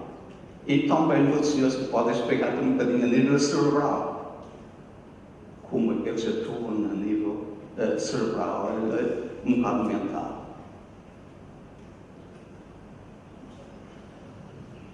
Eu não disse que o homem, portanto, disse que o homem era um ser de desejos e decisões não biológicos, emocionais e racionais. Estava aqui por acaso a ver, é por esta via que o ser humano elabora e modela as suas decisões, quer do ponto de vista racional, do ponto de vista da reflexão, a ética, eu diria que a ética é racional. Do ponto de vista, a ética é uma capacidade, eu disse, citando o Daniel Serrano, que é uma capacidade reflexiva do homem a avaliar o bem e o mal, o certo ou errado, o apropriado ou inapropriado. Que depois, a partir até do campo da percepção, como percepciona o mundo, a cultura, os objetos, vai atribuir uma valorização, vai valorizar porque é que eu gosto mais do azul, porque é que eu gosto mais do vermelho. Portanto, temos que ter uma categoria de percepção, de estimação, de preferência, que elaborada certamente a partir de um substrato biológico do nosso cérebro, mas que depois existe aqui também, eu diria que os valores são de preferência estimativa, não são mais emocional do que razão. Agora, eu compreendo, quando eu disse que há um ser de desejos, dizia do ponto de vista cultural, do ponto de vista da educação, do ponto de vista moral, do ponto de vista, não falava na questão biológica do desejo, ou de um desejo biológico, puramente biológico, não. Falava numa perspectiva mais subjetiva. Por isso é que a minha decisão, e quando estamos a discutir uma situação ética, porque é que eu, muitas vezes, ou porque é que a minha opinião difere da do outro? Perante um facto, perante uma realidade concreta, esta garrafa, por exemplo, todos temos a noção que é uma garrafa. É um facto, é uma garrafa.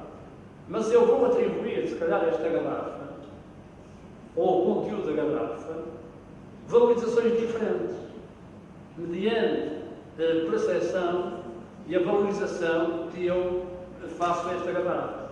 Ou porque se a garrafa fosse com uma tampa vermelha, eu até gostava mais, me chamava mais a atenção, ou se o rótulo da garrafa tivesse outra cor, seria mais agradável para mim, mas o facto é que aquela é uma garrafa para todos, só que a percepção ou a valorização que damos às coisas são diferentes.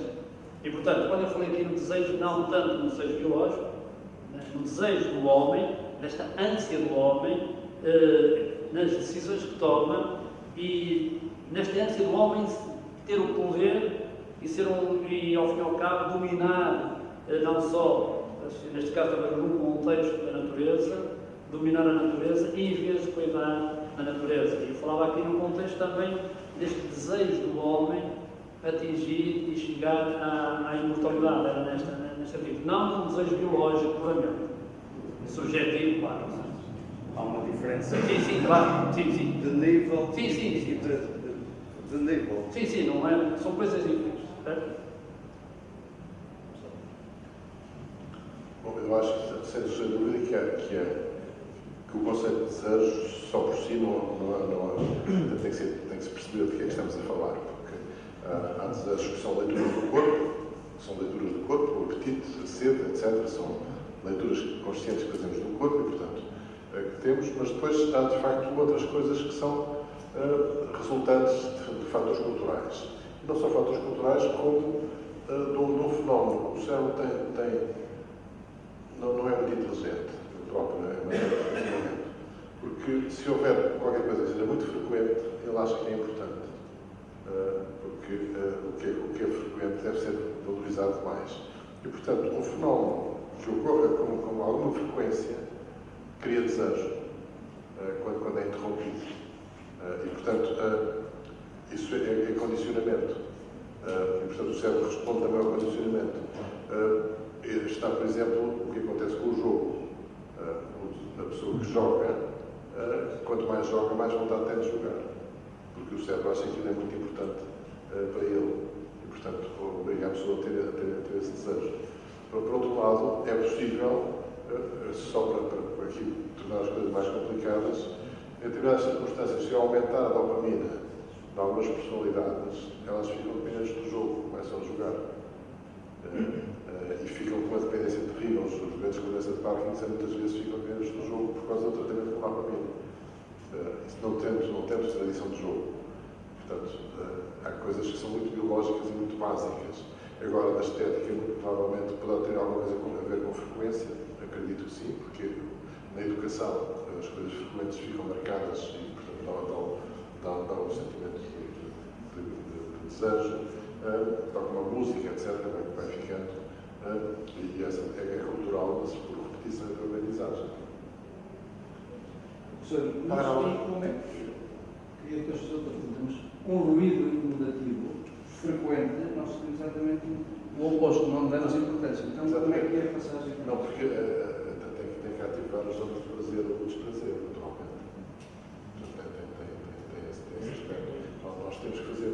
Nós temos formas de olhar para o mundo, aquilo que nos protege e aquilo que nos agride. E, portanto, isso ativa zonas de prazer e zonas de sofrimento. E, portanto, o desagradável não faz pelo contrário. Por exemplo, se eu quiser só para dar um exemplo também, durante o que nós fazemos durante o sono, se eu ensinar associações antes de dormir, agradáveis entre duas coisas e associações desagradáveis, se for fazer depois um teste de memória sobre esses testes, aquelas que lembram melhor são as desagradáveis, que é para se defender, porque não leva daqui. Em primeiro lugar, gostaria de agradecer as reflexões importantes que a mesa nos ofereceu. Eu gostava de colocar 2 ou 3 questões. A primeira tem a ver com o conceito, um dos conceitos fundamentais deste Congresso, o conceito de causalidade. O professor Castro Caldas fazia, e muito bem, a distinção entre o fenómeno físico e o fenómeno mental e a importância do fenómeno mental e da correlação da causalidade nestas 2 vertentes. A minha questão prende-se quer como fenómeno físico, quer como fenómeno mental. A causalidade não parece ser um conceito unívoco. Já o sabemos desde Aristóteles, o Congresso discutiu bastante isso em termos de graus de causalidade, de tipos de causalidade. Se tomarmos, e esta é a minha perspectiva, indicadores linguísticos, como linguista que sou, categorias de causalidade e de causação e evolução linguística destas categorias, nós poderemos pensar em 2 grandes e muito genéricos modelos de causalidade. Uma causalidade do tipo fazer as coisas acontecer, a causalidade prototípica, mas um outro modelo de causalidade do tipo deixar as coisas acontecer, chamar-lhe uma causalidade negativa. O que pensam sobre este modelo de causalidade negativa é a minha primeira questão. A segunda questão, o professor Castro Caldas falou dos neurónios espelho, que são um dos grandes indicadores neurobiológicos e um dos grandes argumentos para a concepção de cognição social, que marca aquilo que podemos falar como a 3ª geração das ciências cognitivas. Aliás, lembro a magnífica conferência plenária que o professor Castro Caldas, há cerca de 10 anos, nesta mesma aula magna, apresentou sobre o cérebro social. A pergunta para o professor Castro Caldas é saber se tem havido alguns desenvolvimentos mais do lado das neurociências relativamente a desenvolvimentos do indicador neurónios espelho ou outros indicadores que marquem este conceito de cognição social.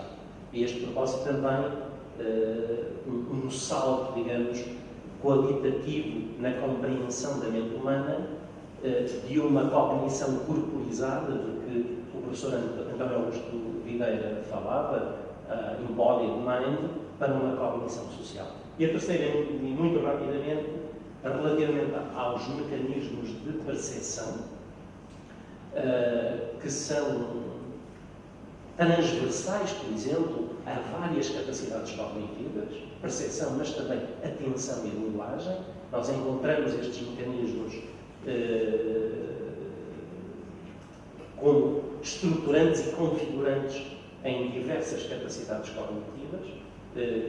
E a minha questão tem a ver com o facto de se aceitam pensarmos, do ponto de vista neurobiológico e do ponto de vista filosófico, que os mecanismos de percepção não são autónomos, ou seja, eles funcionam intimamente ligados à ação e à interação. De novo, indicadores linguísticos permitem-nos mostrar que as categorias de percepção não podem ser desligadas de categorias de ação e de interação. E mais um elemento para esta elaboração do cérebro social ou da cognição social.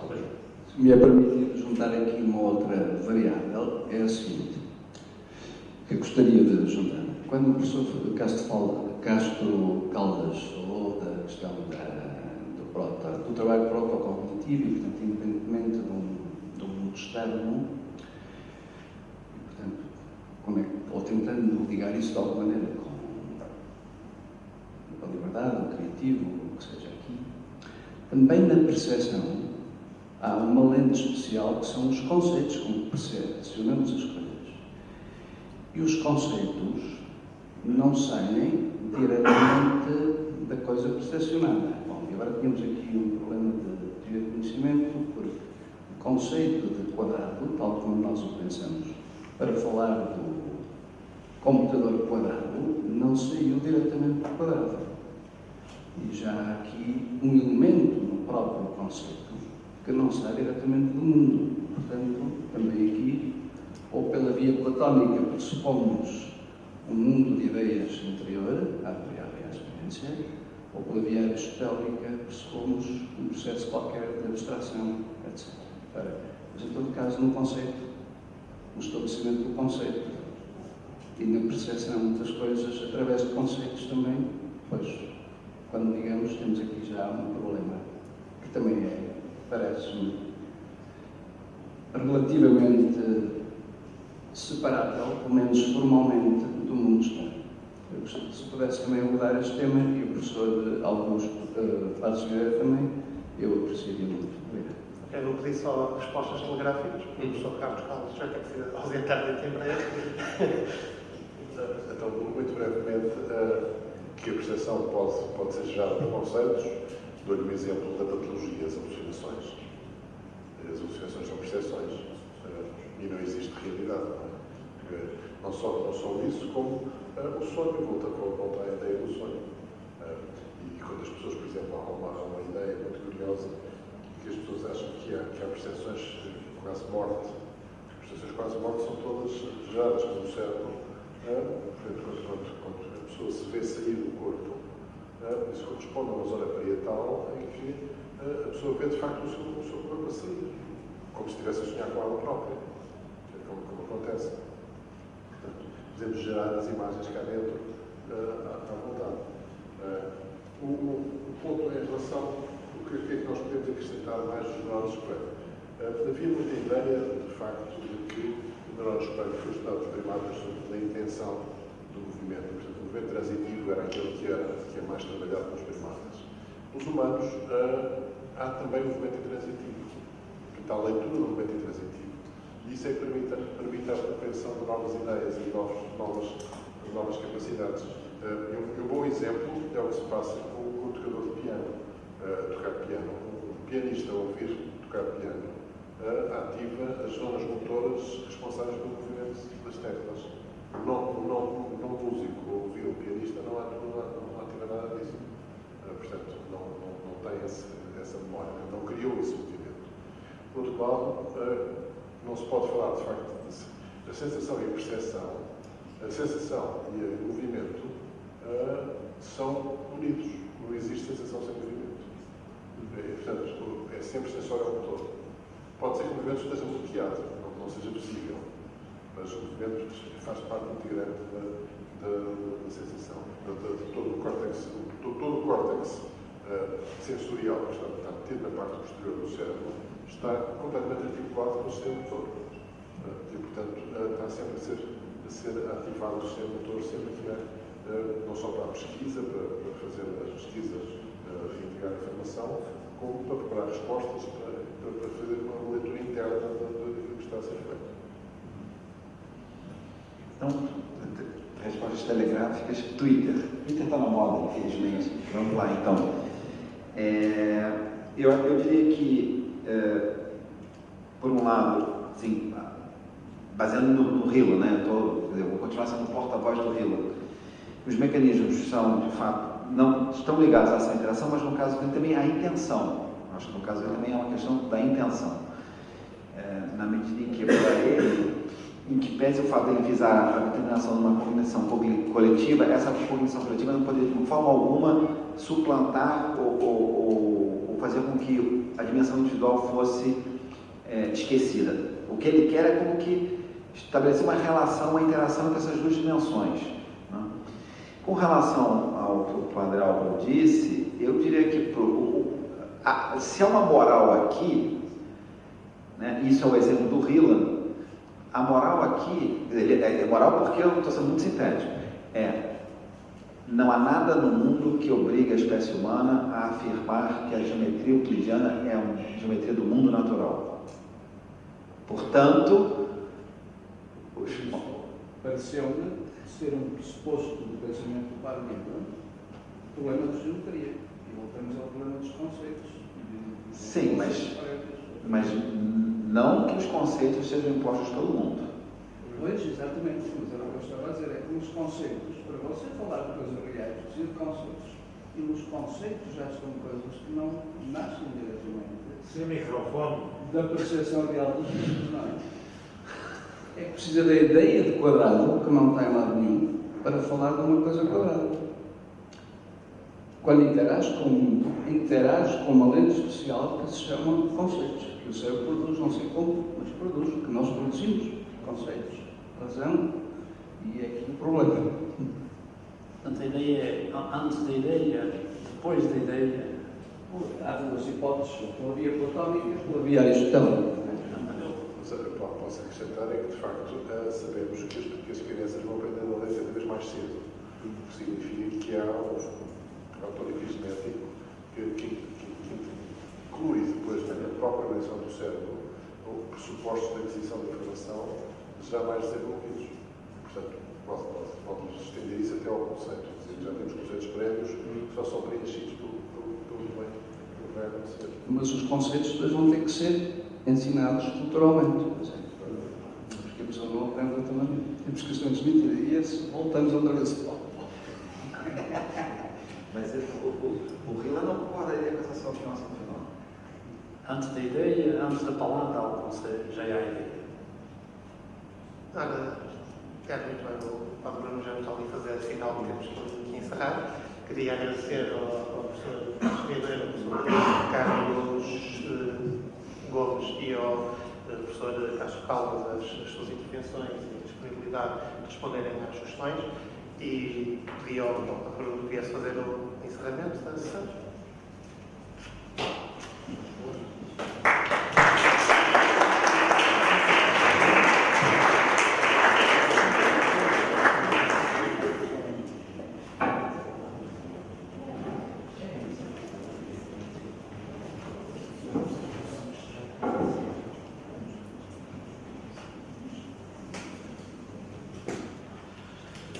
Well, so it's my duty now to close our wonderful time, our conference. And my final word is very simple, is thank you. I have to thank, to give many thanks to lots of people. First of all, our staff, so our students, Dona Orquídea, Sr. Alves, Dr. Manuela Taveira, lots of people have been working throughout the year to make this conference possible. And I'd like to thank especially to Professor Luísa Magalhães. He was of great help in many things, but especially in the simultaneous translation, so thank you very much. Then, of course, the conference would have not been possible without so many participants and so many communications, almost 50. It's quite amazing. So in 3 days we have over 50 communications. So thank you for your participation, for your enthusiasm. And of course, the plenary speakers, thank you very much. Most of them are not here anymore, but thank you very much. And then, of course, I'd like to thank the organizing committee. We have been thinking about this conference for a long time. So this is just 3 days, but it was a preparation of more than 1 year. So, Professor António Augusto, Professor João Carlos, Professora Ana Paula Pinto, Professor Luísa Magalhães, and especially Álvaro Balsas, so we have been working a lot. So thank you very much to all of you. I'd like to just to finish 2 small announcements. So in the conference website, you'll be able to find the videos of the keynote addresses. There are some of them already online, so you can go there and listen again to the wonderful addresses we have. And there is also a photo gallery, so if you want to show something of the conference to your family members and friends, there is a photo gallery. And finally, so we thought that this conference would be the first of many.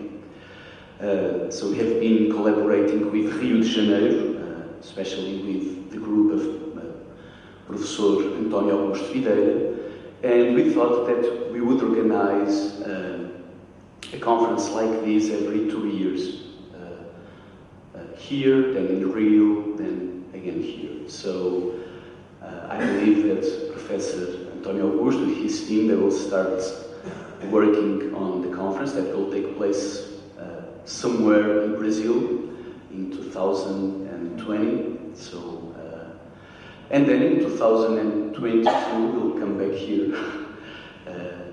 So if someone has some suggestions on themes, on people you want to invite, and so you can just send an email. I mean, during the next months I will still be answering, emails. So I guess that most of you sent some email, and it was great to see your faces and to interact with you. So in case you need something, some document that is missing, some suggestion, you can always write. I will write back. So that's it. These were, I think, 3 wonderful days, and they were wonderful because of you.